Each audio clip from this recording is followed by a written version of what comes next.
Recently I've had flooding upstairs, started leaking through the ceiling. I have no option, I have to bring a blackworm farm down here. So this is going to be a little bit of a vlog style, you know, cleaning up the fish room, bringing stuff down, and a little bit of a tour. This is my new channel. Alright, get started. I'll start from kind of a wide view. Ooh. Everything's extremely messy. That's kind of what I'm working on today. I have it running. I can't use the water outside. It's very cold. So I have aged water in my bucket. I have little funnel pieces. I'll show how to make these eventually. That will pump water in and take water out. But anyways, I have warm water in here. That's perfect for going into fish tanks. It's aged. Tank number 1. I have one pair of angelfish right here. Male, female. These ones have laid pretty often. And then I have a bunch of leftover male Boesemani rainbow fish. They're fairly easy to sex, so I haven't really used all the males because I only needed females really. And I guess I also have an extra male angelfish. This tank is heated, although the room is heated currently. It's at 83. Alright, next I have a breeder box here. Nothing much in it. As you can see, there's a ton of mulm. But in there are bronze cory cat fry. I don't know if you can see them. There's one there. There's one over there.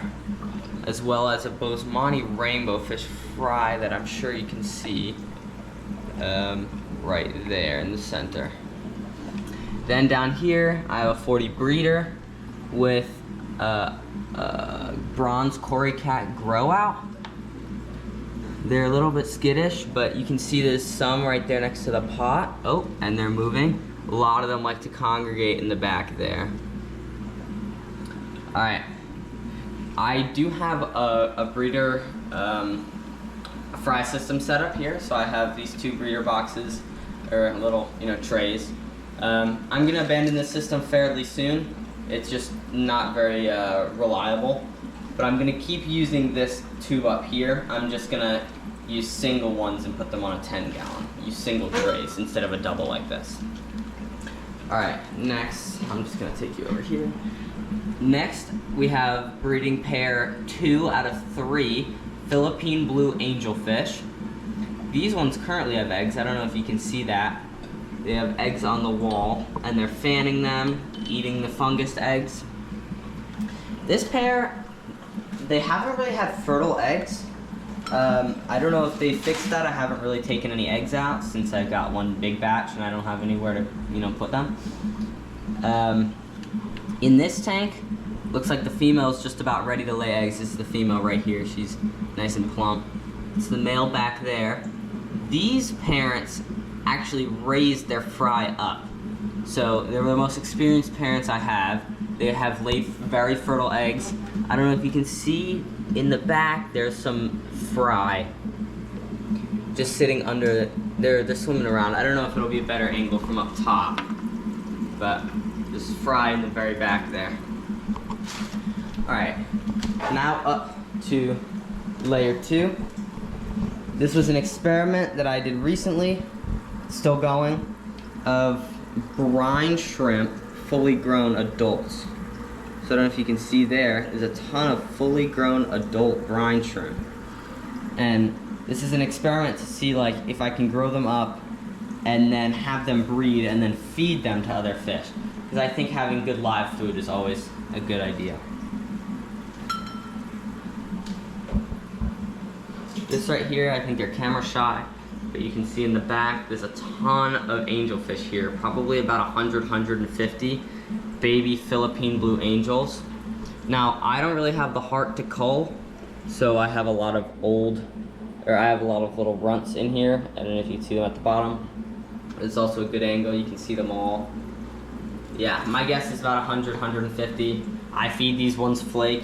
I feed a ton of Tetramin flake. I have a 5-pound bucket in the other room.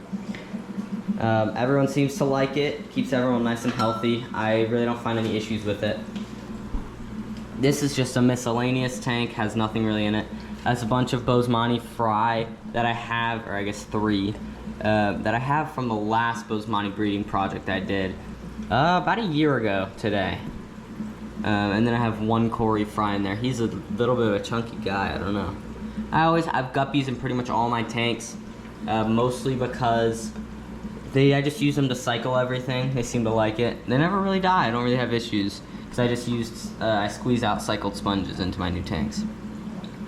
Here I have my minnows. I haven't counted these in a while. 1, 2, 3, 4, 5, 6. It looks like about 10 or 11. I keep these guys at the same temp as everything else. I don't know if they like it. I don't know if they don't. Also have some spider wood. I don't know why I turned it sideways.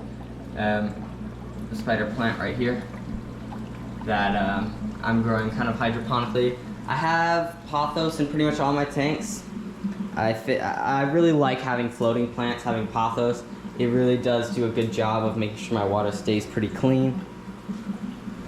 I do have this all running on a central air pump that I set up. I have an air loop back there, so have lines going to all my tanks. I try to avoid having this. I don't know if you can see this. It's just like a line just kind of on my leg here.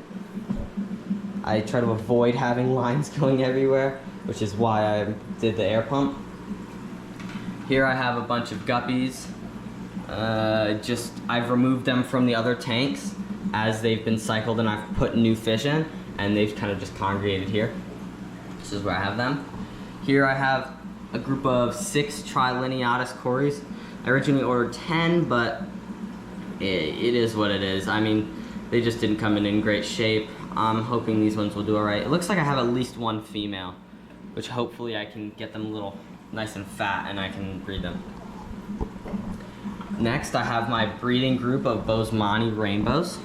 So, as you can see here, I've got 3 females in the front. They're much duller, so that's a female, right?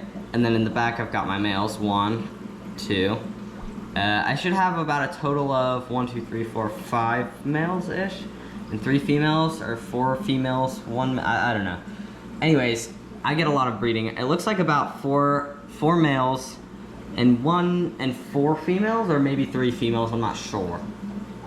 But they're my breeding group, and I get eggs in the spawning mop. I put the spawning mops in here. You should be able to see this fry at the top. They're so small. You should be able to see them kind of just going around a little bit. I use a step ladder, mostly to get to the very top. These ones I can feed from the ground. Just another empty tank with guppies, nothing really. Same thing with this tank, just kind of guppies. Just keeping them nice and cycled for whenever I buy or grow out new fish. Let me get up to the top here. I have 3 tanks up top. I plan to get 2 more for over here. This is just like an old bucket. This one also just has guppies. This one gets hit with sunlight. I need to cover that window one of these days. That's why it has so much algae. But this one has 5 Amazon or South American puffers. So you can see them. There's 1 at the back, 2, so 3 total, 4, 5. You see them down there? Let me make sure you can see them down there. Yeah. There you go. And then last but not least, I have a tank with L129 Colombian plecos. These ones at least I don't see them eat. I don't know why I don't see them eat. I'm not too experienced with plecos, but I have 1 back there, and then a bunch around the filter. Not really gonna bug them. Again, guppies in every tank. I just find that they do a really good job of cycling everything, keeping everything where I need to be as far as the nitrogen cycle. Yeah, everything sponge filters. I don't know what else. I use auto feeder sometimes when we're away on vacation. I have kind of a hard line here to our spigot. I have a speaker it's like an old landscape speaker that no one was using, so I just wired it up and it's plugged in there. I have this bubbling. I also have this is why this line is here. This is like vigorous bubbling in here, which is nice and loud, but Here, if I turn that off, it's gonna be quiet in here. But there is some bubbling going there. I use these. This is my in, right? So this gets pumped out of there by a submerged pump.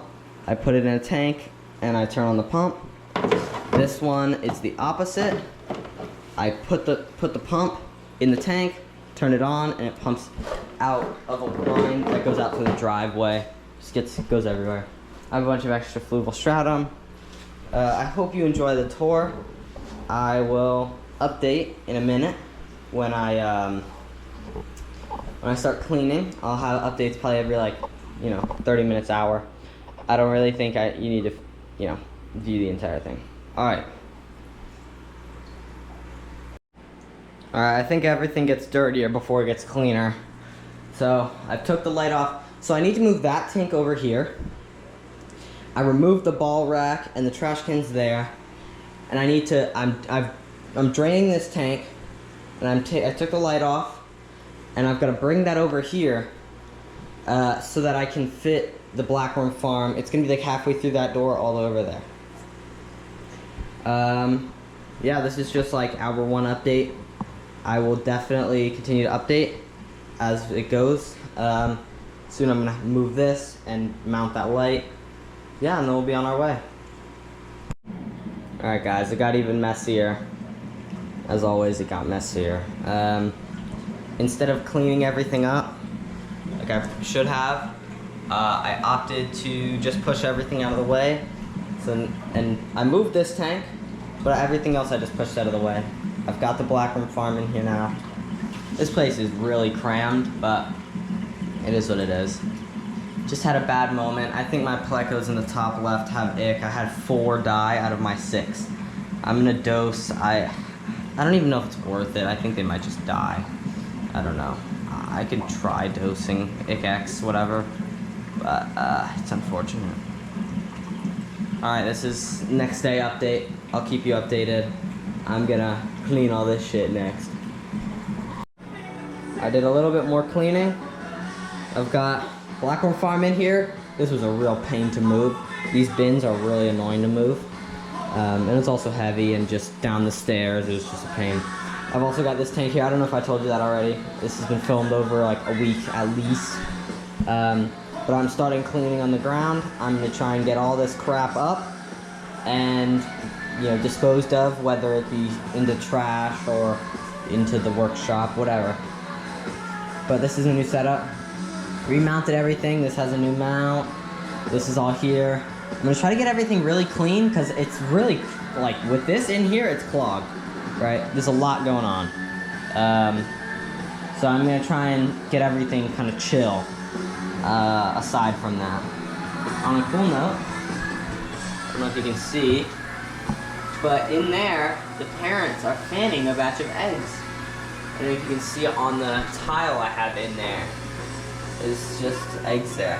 And the funny part is that they also have babies. So, it's pretty cool. See? She's fanning it. She might even be laying more eggs, I can't really tell.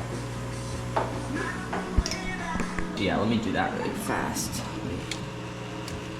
Nice and bright. Look. See all those black worms. They do great in here. Honestly, they really seem to like it. They've got a lot of multiplication, so I started seeding the other tanks. As you can see, there's some in there on the moss. And there's also some up here. I don't know if you can kind of see them there. But yeah, they're all doing well. Cool update. I've got a bunch of Cory Fry. Let me pause. Let me take this stupid air stone out. You can see them everywhere. My guess, I have probably about 50 in here, maybe 60. Previously, they were in that little tub right there that's on the ground. Typical fashion of just throwing stuff. And I switched them into here, probably about 5 times the water volume, much better for them. This is my really first time trying to feed them brine shrimp. I don't know if they're gonna like it. That's what this orange stuff is. And also, look at that bright orange shrimp. Very beautiful. I like that shrimp. Let me put this back in there. I've been using this Cories are not a big fan of light. At least that's what I hear. So, I mean, they seem to be doing good. I had a really, really, really high hatch rate on this. This is terrible. I had a really high hatch rate on this spawn. Probably had about 60 eggs, probably have about 45, 50 Cories, which is really remarkable, honestly. So I really do like the methylene blue in like a little bit of a tub method. These are my angelfish fry. I don't know if you can see them. Let me actually, you can see them. They're wigglers right now. They're working on the swimming. They'll get there eventually. This is like, you know, this is batch number whatever. I have no clue. A lot of angelfish. And I just moved. Previously I had a ton in here of the angelfish fry. They have all been moved up here. Look at them. Wow, they're beautiful in the light. So yeah, they're doing well. I don't know why they're scared of me. I'm not doing anything. I mean, I did just like catch them yesterday.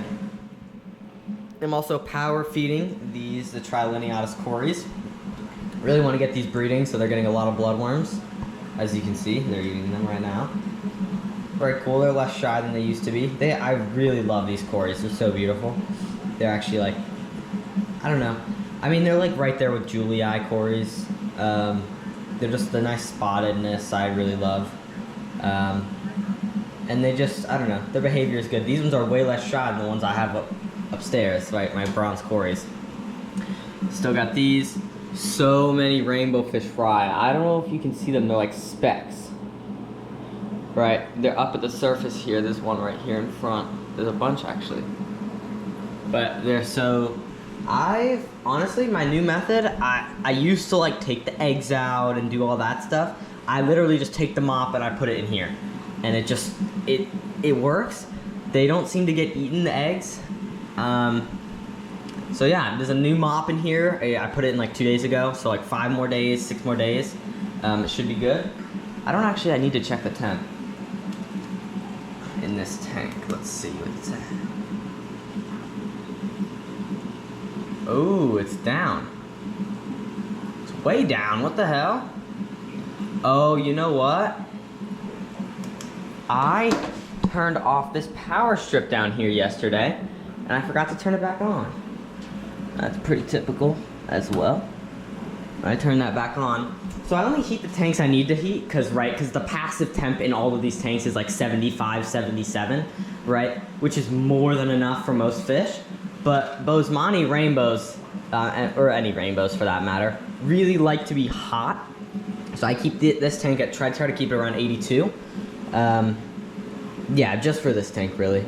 Everything else is fine where it's at. Yeah, I think I'm gonna sell these Boesemani rainbows here. This big one right here. You see it? Oh man.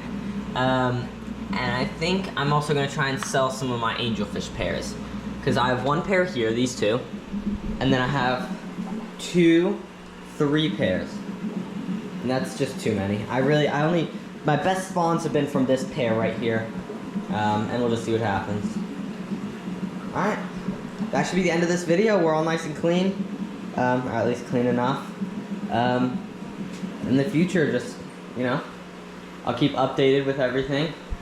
Look at these Amazon puffers, so cute. Alright.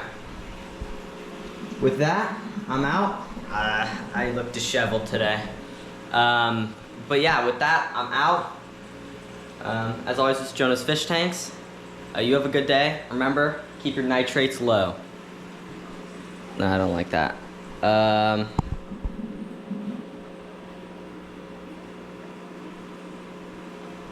What's a good outro?